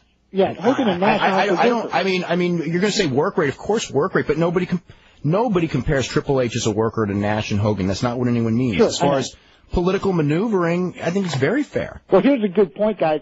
I guess I won't be too worked up about this until I see wrestlers go to their websites like Saturn and Jericho did when they were in WCW. Oh, you'll never see it. Not wait a minute. You don't understand the politics of WWF. Can I tell you that those guys, I'm not trying to get those two guys in trouble because I'm not saying specifically, guys in the WWF say the same things about Triple H that they said about Hogan and Nash. They know they can't say it publicly because you can't do it in WWF like you can in WCW. It's just a politically different structure.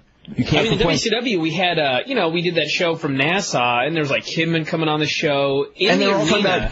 That he was going to work in that evening. You're running down the company.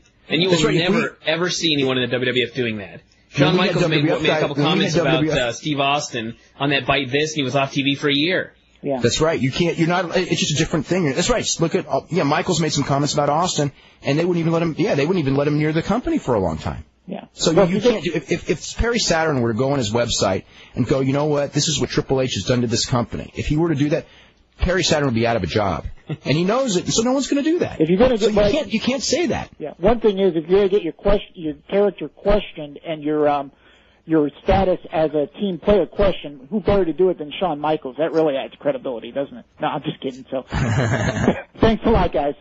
Okay. This is an interesting one, which nobody's talked about. It goes, it's probably too easy to tell, but will WCW be under the same no pile driver policy the WF has? If so, how will that affect Shane Helms' Vertebreaker? I would expect that there'd be the same rules for both companies. They don't want guys dropped on their head, and more power to them for that. And I think that some of those moves, like I don't think you're going to be seeing a lot of tombstone pile drivers or suplexes on the top of the head or vertebreakers and things like that. I would expect that when they see Shane Helms do that move, they were going to go to him and go, you need a new finisher. I could be wrong, but that's what I would expect. Or you could do it differently and just drop them totally on their back. Yeah, that's true. Oh, God, please. Read it. This is about Andre. It goes, how do you know how tall Andre was? What's your proof? Have you ever seen him in person? I probably saw him in person 50 times, 100 times. Jesus Christ. I saw him wrestle Ernie Ladd. They were the same height. Ernie Ladd's 6'9". Okay? Let's see. It's like looking at Chris Benoit and Kurt Angle last night in the ring together, looking to be the exact same height, and claiming that Kurt Angle is 6'5". Even though Kurt Angle is listed in many reports as being 6'2", but Kurt Angle is not 6'2", no matter what anyone says, because he's the same height as Benoit. Let's see. Who do you predict to win between Pele and Frank Trigg? Whew, that is tough. I didn't even know that they were fighting for sure. It's a soccer fight? It's at the next Pride. It's at the next Pride. With the knees and everything. It's a tough fight. Pele. I could lose that one, though. Let's see. I never knew there were 500 wrestlers currently working. Oh, yeah. Where's Brian Alvarez on the list? I actually didn't look at it. I'm not on the list. This guy who did the top 500 needs to wake up. Van Dam at number 500, and he's basing off indie matches. Come on, Chris Daniels that high. He's an indie mark. Chris Daniels was all injured, and this is why his match with RVD was bad. It wasn't Rob Van Dam's fault. Okay. Whatever happened to Stephen Sean Simpson? I don't know, but I think that they're living in Texas, though. Toway 20 spots higher than Triple H. Yeah, that is bad, let me tell you. Toway is like good luggage, sturdy and durable, but he's got to be carried. He's the Japanese Johnny Ace. Let's see. Steve Regal is at number 15, so you know. Let's go to Mike. Mike, what's going on? Mike. My question is, lately you've been saying that the WWF is aware of the complaints, and ironically, a lot of them come from your show, but it seems like the product is so stale as of late, and they're just content with putting guys like Kane and Austin and Undertaker in there. And my question to you is are they really aware of the fans complaining, or is that just like the... Oh, they're too aware. They're too aware of it, but what will happen, and this is the reality of what's going to happen, and I was told this a long time ago, is they're not... I don't anticipate any moves being made until you start getting noticeably lower buy rates and noticeably lower live attendance. Now, the last buy rate was the biggest, not buy rate, but the most buys for a pay-per-view in history, which was Mania. This one obviously is going to be down. If it's down really, really bad, maybe it'll say something. And if the ratings start dropping significantly, maybe it'll say something. The problem is, and this is the argument that I have, is it is much easier to make a new star when your ratings are high than all of a sudden when your ratings are low and less people are watching. It's harder to make your stars at that point, so they should be concentrating on making the stars before they go down rather than go, we're going to ride this hand, and then when it starts going down, then we'll start mixing new people in. That's just the deal. Well, yeah, I mean, it's like Benoit and Jericho right there. What would be so wrong with having like a Jericho fight, like say at Austin for the belt, or Benoit against Triple H? Because if you remember last year when Jericho lost, when he was screwed out of the title when he won it, as way as I recall it, the fans are very, very pissed off at that, and they really wanted Jericho to win. It seems like whenever they push him up, they put him in the middle, stuck with the feud with Regal. Granted, Regal's a great worker, but that doesn't do anything for Jericho or Benoit in the long run. I don't even think that Jericho is really ready anymore. Well, he's put back down the mid-card so many times that, he lost whatever edge that he had for a while. No, people don't take Jericho as seriously. And when Jericho last summer was doing the feud with Hunter, and did the Last Man Standing, that's when he was ready to be elevated. Right, and when there. He wasn't, and now would probably be now would be the hardest time because he's been so established. He just got beat by Rhino last night. So Yep. I mean, it's basically getting very boring. I mean, Kane. I mean, we've seen that. How many times have we seen those matches already? Kane. We saw it at the night after King of the Ring, I think, a couple of years ago when Austin fought Kane when he won the belt. I mean, wow. I mean, can we please see something new? I mean, what is it going to take for McMahon to realize that his product sucks right now and he needs to change it when nobody shows up in the arena, which unfortunately won't happen. But basically, it's what's when arena attendance goes down, they'll know that they have to shake things up. Unfortunately, like with WCW, the problem is that once that's happened, it's probably a little bit on the late side to do it. But that's probably what it's going to take. The problem is they. Clearly they don't have confidence in those guys, including Angle, and I don't know why that is, but they don't. And another thing is, once business starts to go down, there's going to be more panicking. They won't give guys as much of a chance to have, if business were falling and they decided, okay, we're going to give Jericho the shot or whatever, and ratings didn't immediately turn around, or even if they even dipped just a little bit, they would totally panic and he'd be dead. And he'll be the skate. Yeah, like if like not this pay-per-view, but let's say 2 pay-per-views from now. Let's say the buy rate on this one is down and the buy rate on the next one is down, and they go, okay, we need something new. We're going to do Austin against Jericho. And if it's down, unlike these previous 2 where no one's getting the blame, that one Jericho gets the blame because everyone's going to go, hey, you put Jericho in the main event and look what happened. Yep. Because he's not the constant, and he's going to be the one who it's judged by. Is there any plans at King of the Ring, Dave? Are we going to have, like, maybe even possibly one of those guys win it, Jericho or Benoit, or just going to be with the same old hand like Kane or some? I wonder if they're even thinking that far in advance. You got to remember they only book, usually 1-2 weeks ahead. So I don't, like everyone's asking me who's going to win King of the Ring. I don't even think they even know who's going to be in King of the Ring, let alone who's going to win it. I mean, they may know. I don't know that, but I'm just thinking, just judging by the way that they book, it's not long-term booking because, hey, who knows who's going to be injured or who's not going to be injured? I mean, there may be vague plans to like give it to Jericho or something, but I don't know.